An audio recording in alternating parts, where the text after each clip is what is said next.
Hello everyone, and welcome back to Let's Play Final Fantasy VI. Last time we found out that Terra is not fully human. She seems to be part Esper or something, because that's where her pink naked body form comes from. Anyways, as we come down here, there's Cyan and Celes. I do wonder how they got here. Everyone here? I was thinking, let's talk on the way. Sorry, I didn't do the voices there, but that's just because... Oh, I guess we don't have to walk back out of here ourselves. The Empire is trying to train magic from Espers. I kind of forgot to do voices there to start this episode off. I'm sorry. I'll get into what we're going to do this episode as soon as this conversation here is over. But pretty much everybody just heading down the building. This can't be true. Like it's such a big surprise that... Oh, wait. I don't remember because I was asleep when they augmented me. Now, the whole thing is, we just found out that the Empire basically sucks magic out of Espers. But I've heard rumors to that effect. And now everybody's all surprised by it, which shouldn't be that big of a surprise. I mean, we already knew they were working on ways to get magic. Then we're going in. We'd best split into two groups. We'd still need to beef up our defenses in Narshe. Indeed. Indeed. It's nice that they did this little quick flash forward cutscene to get us back through this place, because I did not want to walk back through that place and fight all battles and deal with the thieves. It's much easier to get back out if you just automatically get me back to the entrance. I'll go to the Empire. I know it well. But alone? How are you going to get there anyways? Don't worry. I'll go with her.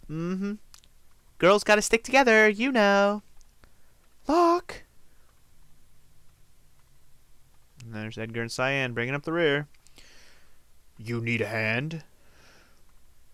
Oh, I guess so. So our party is forced to use Celes and Locke. Now, Locke's not a big deal. I was going to use him anyways, but now we have to use Celes, which is also not a big deal. Now that we have Espers, which we also got in the last episode, I didn't really get too much into them. I tried to explain it a little bit near the end of last episode, but I was very, very vague and not very good at describing it. I'll describe it much better in detail here in a moment. Please wait for us back in Narshe. We'll find our way back safely, okay, guys?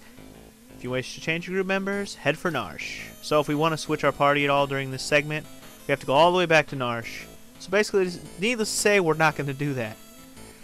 So, how are we going to get there? The Empire's on the continent to the south. No boats go there. The people of Jidoor, a town to the south, probably help us. They're so rich, they could probably just, like, build us a catapult and launch us over there. Or something like that. Locke. Yes? Why are you coming with me? Well, there are bound to be treasures there, and, you know, I'm a thief and everything. And besides, I've always wanted to look at the Empire. And I'm wink wink. Locke and your silly wink. Okay, so now there's a ghost here at the entrance. What the f do you want, ghost? Seems you have a piece of magicite. Want to learn more about Espers? Oh. Well, this ghost can teach you all about Espers, but I'm not going to learn from him. I'm just going to tell you because I already know. Okay, so last episode we got Espers, like I said, and I went in here and I equipped them all, and I was like, yeah, gung-ho, everyone gets an Esper, but I decided against that strategy. What I really decided on is to make the game a little bit more difficult, because if you give everyone magic, this game becomes ridiculously easy. I decided I'm only going to give magic to the people who need it. Celes is one, Terra is another, and some other characters we might be getting later, maybe others, but otherwise those are the only two I'm going to equip it on for now. Right now we only have Celes, so Celes is the only one going to be using Espers. We have 4 of them. I didn't really get into each one of them. Ramuh, he does lightning attacks, and he has lightning magic that you can learn from him. Kirin, if you summon him, can gradually recover HP, which he basically just casts regenerate, or regen, as it's commonly known in Final Fantasy. And you can learn a bunch of cure spells from him. Siren can teach you Sleep, Mute, Slow, and Fire, and it silences enemies, and so it's pretty boring. And then Stray is basically like Noise Blaster that Edgar has, and it just confuses enemies, but it costs you MP to use it, so Noise Blaster is way better. And you can learn Muddle, Imp, and Float, which is just status effect magic. Anyways, like I said, we are going to just stick to putting Espers on Celes and Terra and maybe other characters later to make the game a little bit more difficult. So, start with Ramuh because Bolt magic is good stuff that we might be needing soon. Maybe. Maybe. For now, we'll keep Celes in the background, the back row, background, whatever. And we'll leave her as the party leader. I mean, we could change it up a little bit sometimes. I think everybody's already equipped. Guess we can optimize just to be sure. Our only real difference here is we have Celes instead of Sabin. And I think relics, she still has the relics I gave her earlier. Let's go ahead and give her an earrings instead of a ribbon, or not a ribbon, but the other thing I have on her. Everybody else can stick to their earrings, that's cool. Anything else I should say about espers? Well, you can summon them in battle just like summons in normal Final Fantasy games. We'll go ahead and fight a battle and I can show you how one summon works. I probably won't be using it very often, mostly because it's not the strongest thing in the world, but I mean, it does do damage. But the thing about it is, let's fight a battle so we can try it. Jeez. Talk about lucky as hell, not running into one random battle along the way to Jidoor. There you go. Okay, so the thing about espers. Let's go ahead and just straight up use it. The way you summon them, you go to magic, you go up, you press up to get to it, and then you click on the name of it, and boom, there you go. That's summoning. His summon is called Bolt Fist, specifically for Ramuh. As you already know, it does electrical damage, and boom, there it is. Wow. Clearly not even strong enough to kill these two weak-ass enemies, so it's not amazing. The one thing about the summons in this game is you can only summon them once per battle. Once you've summoned it once in one battle, you cannot summon it again until the next battle. So they're not particularly useful as summons in this game, at least most of them. Some of them later in the game, you might find a use to summon them once in a battle, like to help you with something, especially if they heal or something. But for now, we're probably not going to be using summons or espers to our benefit in battle. Now, one thing I want to mention now, this is a fantastic time to go back to the Veld and learn some new rages for Gau. And so I'm going to do just that. I'm going to head my ass all the way back to the Veld, which means I have to backtrack the exact same way that Sabin got there. That means I have to go back through Mount Koltz, back to the Returner hideout, go down the river, fall onto the Veld, do the Veld stuff I want to do, and then from there, go back to the... Or wait, I skipped a part there, didn't I? Yes, I did.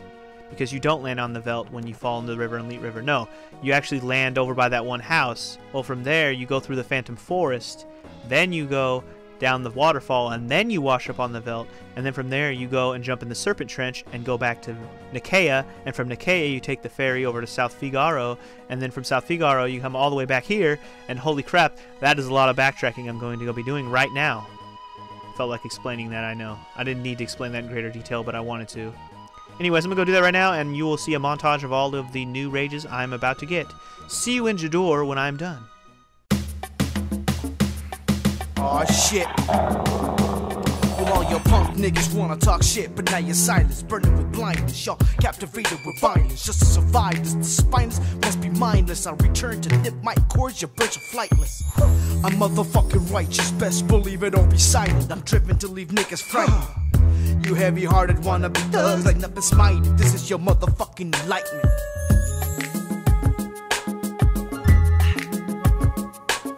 You bear witness to the rhythm of the thoughts in my brain. Some of your bitches still be flinching when you're calling my name. You're kinda pathetic, claiming to flame the game when the only thing you flame is the lane in your name. I'm so insane, maybe a bit more insane, and I'ma rain havoc over your entire domain. Stay out of my way, nigga, you stay out of pain. Figure the pain that you gain will be the game I maintain. Nigga, what? Bad man from a bad land, you don't know my name. Bad man from a bad land, you don't know my name. Bad man from a bad land, you don't know my name. Bad man from a bad land, you don't know my name. I wonder why everybody comes here. Keep out the Veld. Now I wonder why. Now all y'all trip about the way that I spit it. I don't see the problem, I come to flip it. Your punk bitches coming quick with quips unabated. Only y'all so uneducated and overrated. Long stated, I'm unpredictably unrelated to anything you've ever copped or maybe even created. Step out of the box looking, get lacerated by a vision that's too complicated for you to fade it. This is neither remix nor flow, I'm nobody you know. This be the beast that's been hiding way down below. Flesh and the bone, mud and the stone, a prison home to hide the terror that might roam. home. If the next straw is the last one that is thrown, this beast will roam the village roads for his bone. And if I were your nigga, I would leave him the fuck alone, cause this beast knows neither friend nor foe. Bad man, I'm from a bad land. You don't know my name. Bad man, I'm from a bad land. You don't know my name. Bad man, I'm from a bad land. You don't know my name. Bad man, I'm from a bad land. You don't know my name. I wonder why. Everybody says to keep out the veldt. I wonder why. Everybody says to keep out the veldt. Keep out the veldt. Keep out the veldt.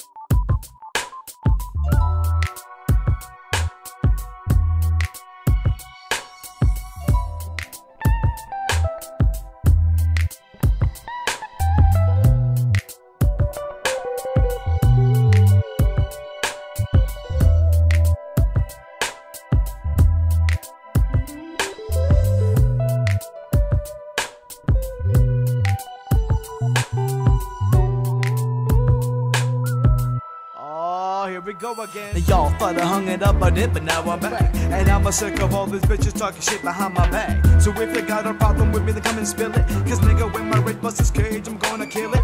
I forgot my roots when y'all start licking my boots. I turn on T to the kitty, oh, like I was the motherfucking roots. But you better believe that this nigga's so from the street. Flooring road out the garden, bugs, motherfuckers smoking weed. Bad man, I'm from a bad land. You don't know my name.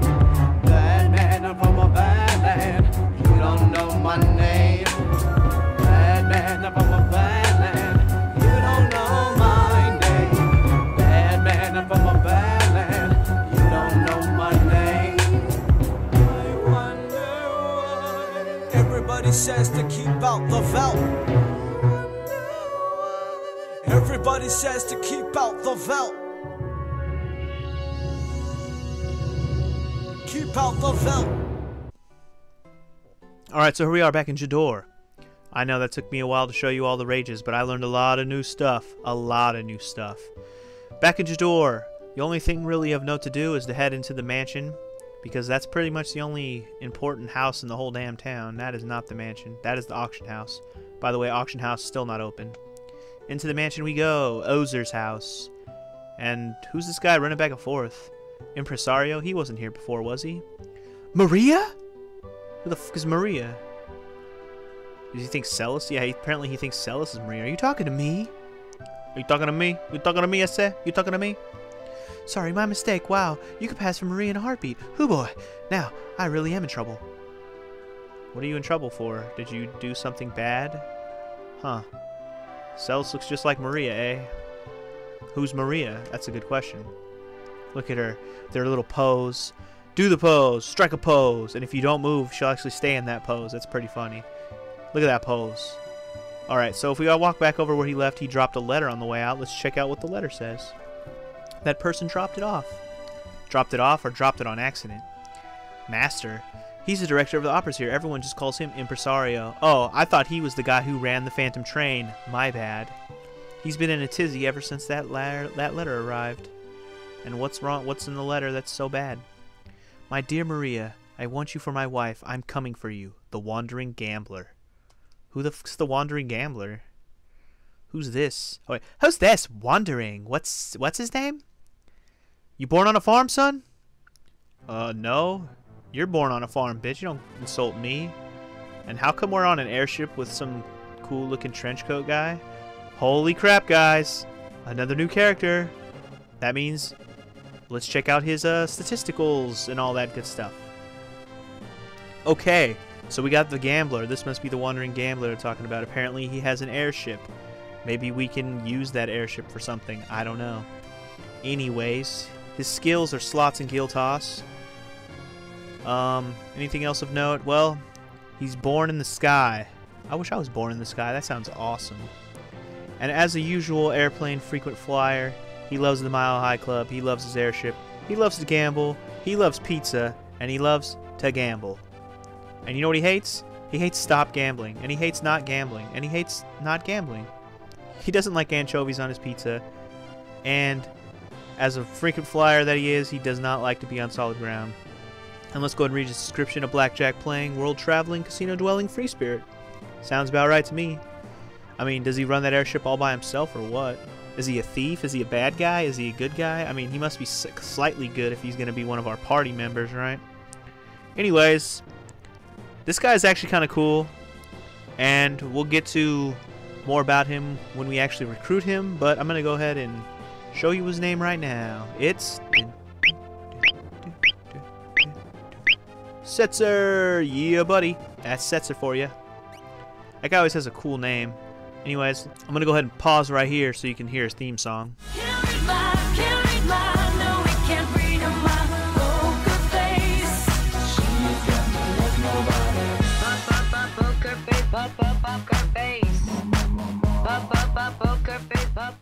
Yeah, I know, kind of cliche, but he doesn't play poker, he plays blackjack, so it doesn't even fit him that well. Whatever, it was to be expected. So that's Setzer, owner of the world's only airship. That's him. Yup, yup. If only we could get that airship, we'd make the Empire in no time. Let's set up a meeting with this Setzer. Oh man, don't be coughing in the middle of commentary here. So how the hell do we meet up with Setzer? He flies around an airship. Well, he did say something about wanting to kidnap Maria. Damn it, I don't think I wanted that tincture. Oh well. It won't hurt anything. Wait, wasn't I supposed to get that tincture already? I feel like I should have already grabbed that before. Whatever, I'm not tripping. I am tripping, but I'm not tripping. Let's head over to the Opera House. Now, you might be wondering where the hell is the Opera House? Is it in that town? No, it's not. It's actually over here on the tip of the continent. I could have went here before, but it would have just been closed or inactive. I think when you come over here when the opera is not running, just not a whole lot goes on. Like, you go inside and they're just like, hey, the door's blocked. Yeah, like this guy, he'll just tell you that it's not, the opera's not going right now, so you can't do anything about it. But anyways, now we're here, and here's the impresario again. And he's like, ah, you again. But this time, he's not telling us to go the fuck away or running away from us. I read that letter. Setzer's coming to steal her, right? He'll probably appear right at the climax of Scene 1. He loves an entrance. Well, in that case, can we, get on his airship while he's not looking? Right! If only we could grab him then. What the hell, you can grab him my ass? You can't grab him in the middle of a play. You'll ruin the performance and I'll lose my job. God. Well, how can we do something without ruining the integrity of the play? I'm sorry. Then you're history. This is simply horrid. I want the performance to be a success. But I don't want Maria to be abducted. Oh, the conundrum. Well, what could we do? Well, let him grab her. Right on the buttocks. Because that's what he wants to grab, right? He wants to grab her buttocks. We'll use Celis as a decoy. After she's abducted, I'll follow them right into his airship. Oh, Locke, so cocky for a thief. You think you can bring a little boy and a king to help you out, maybe? Are you mad? If something should happen to Maria, nothing's gonna happen to Maria. That's the whole point. That's why the decoy will hide Maria somewhere safe. Ada. Come again? Come again? Oh, Locke, you cocky little Locke. You said she looks like Maria, right? Mm-hmm. Now, just a minute. Celis, just do it. Just do it. Don't question my authority. Celis will be on Maria. She'll lead us into the airship and be all glam and fabulous. Brilliant! Celis freaking out. Back to her pose, though. Wait, I'm a general, not some opera floozy. Why is being in an opera a floozy? I thought a floozy had to be with being like a whore, not being just some opera lady that's gonna sing. Me, me, me, do, re, mi, ma, re, ma. Apparently, Celis needs to work on her singing a little bit. Not bad, Celis. Okay, then. Oh, no. Not that purple people-eating bastard. I thought I was done with you. Mwahaha! I'll pretend to be Saturn for the little plan. The fuck? The octopus just threw a fucking letter over there on the ground. What the hell is he doing? Let's get ready! Celis, it's showtime! Now, we're not actually going to notice that letter on the ground right now. If you'll see, everybody just walked away from it, and Ultros is so sad. Ah, come on, read it! Now, I'm going to go ahead and end this episode right here because the next thing is going to start the opera, which most people who are watching this LP know that the opera is one of the biggest and most epic things in this whole LP, and we are running up the time as it is, and the opera is an unstoppable, like, cutscene type thing. So, see you guys next time where we will watch the awesomeness that is the opera from Final Fantasy VI. See you guys then. Peace.